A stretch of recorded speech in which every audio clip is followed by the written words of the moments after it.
Henry Kissinger అన్న మాటలు కదా. సో ఇప్పుడు కిసింజర్ చెప్పిన దాన్ని పాటించి ఉంటా కూడా ట్రంప్కి ఈ పరిస్థితి రాకపో కదా. సార్ ఇప్పుడు ట్రంప్ యూటర్న్ తీసుకోవడం, సో ఇజ్రాయెల్ పరిస్థితి ఏంటి సార్? నెతన్యాహు తొలి నుంచి కూడా ఇరాన్ మీద దాడి చేయటం దేశానికి అత్యవసరం నమ్మాడు. దానివల్లనే ఇరాన్ సమాజాన్ని అక్కడి నుంచి ట్రంప్ మీద తీసుకొచ్చి అమెరికాని దీనిలో దింపాడు. ఖచ్చితంగా ఇజ్రాయెల్ గతంలో కంటే ముందు కంటే యుద్ధం తర్వాత మరింత అభద్రత ఉంటుంది. ఓకే, ఇజ్రాయెల్ మీద నమ్మకం పోతుంది, అరబ్ దేశాలు బలహీనం అవుతాయి, ఇరాన్ ఆ ప్రాంతంలో మరింత బలీయమైన శక్తిగా వస్తుంది. ప్రపంచంలో ముఖ్యంగా అమెరికాలో ఇజ్రాయెల్ మద్దతు చాలా తగ్గిపోతున్నది. ఈ కారణంగా అమెరికా మద్దతు లేకుండా ఇజ్రాయెల్ నిలవడం చాలా కష్టం. ఎందుకంటే ఎంత కష్టపడే దేశమైనా, ఎంత సాంకేతిక విజ్ఞానం ఉన్నా, సైనిక పాఠం ఉన్నా కూడా మొత్తం ఒక జిల్లా, మనకు ఒక జిల్లా అంత విస్తీర్ణం, జనాభా అంత కడితే 80-90 లక్షల మంది. ఆ చుట్టూ ఉన్నటువంటి అరబ్ దేశాలు, ఇస్లామిక్ దేశాలు, ఇంతకు 100 రెట్ల భూభాగం ఉన్నటువంటి దేశాల్లో 150 రెట్ల భూభాగం ఉన్నది. అక్కడ నిలదొక్కోవాలని చెప్పంటే అందరి సద్భావం అవసరం, దాన్ని కోల్పోతున్నారు. అంతకుమించి అమెరికాలో ప్రజల మద్దతును కోల్పోతున్నారు. కాబట్టి ఇజ్రాయెల్ యుద్ధం ముందు కంటే యుద్ధం తర్వాత ఇజ్రాయెల్ బలహీనం అవుతుంది, మరింత కష్టంలో ఉంటుంది. సార్ ప్రొఫెసర్ మీ అభిప్రాయం? నెతన్యాహు యుద్ధం లేకపోతే నెతన్యాహు అధికారంలో ఉండడు, జైల్లో ఉంటాడు.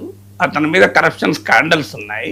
మీకు వెరీ నారోలా అవిశ్వాస తీర్మానం ఓడిపోయాడు, ఫార్ రైట్ మద్దతుతో అధికారంలో ఉన్నాడు.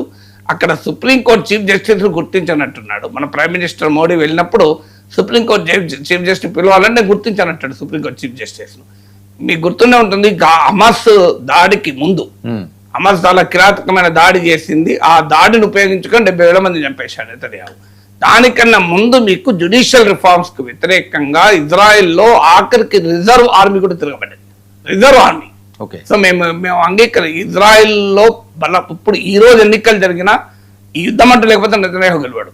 సో అందువల్ల నెతన్యాహు యుద్ధం లేకుండా బతకలేడు. అందుకే మీరు గమనించండి, ఇప్పుడు జూన్ 2025లో అమెరికాతో చర్చలు నడుస్తున్నప్పుడు యుద్ధం మొదలైంది, దాడులు మొదలుపెట్టాడు.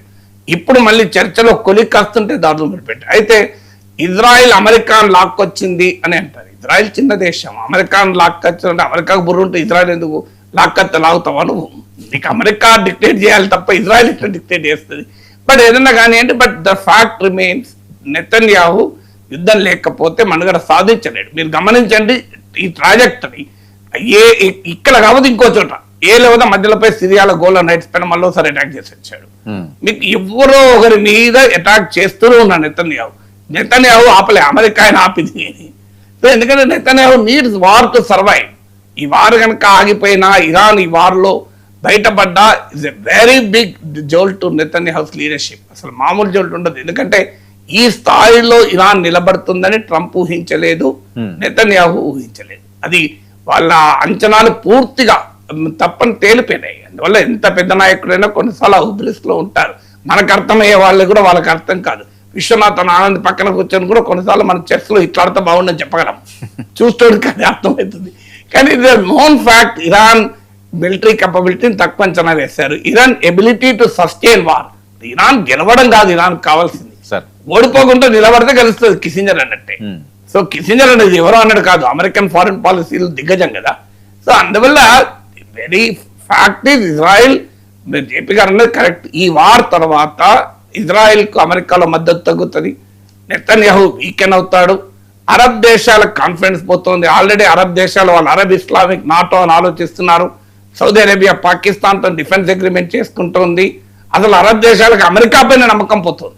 అందుకే కదా మీరు అరబ్ ఇస్లామిక్ నాటో అన్నది. ఎందుకంటే ఇజ్రాయెల్ ఖతార్ పైన అటాక్ చేసిన తర్వాత అరబ్ దేశాలకు అర్థమైంది ఇజ్రాయెల్ నుంచి మనల్ని అమెరికా రక్షించదు అని.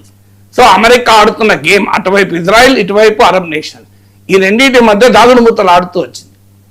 ఈ దాగుడు మాత్రం సస్టైన్ కావు అని అర్థమవుతుంది. మీరు చూడండి, జియో స్ట్రాటజిక్ గా కూడా అమెరికా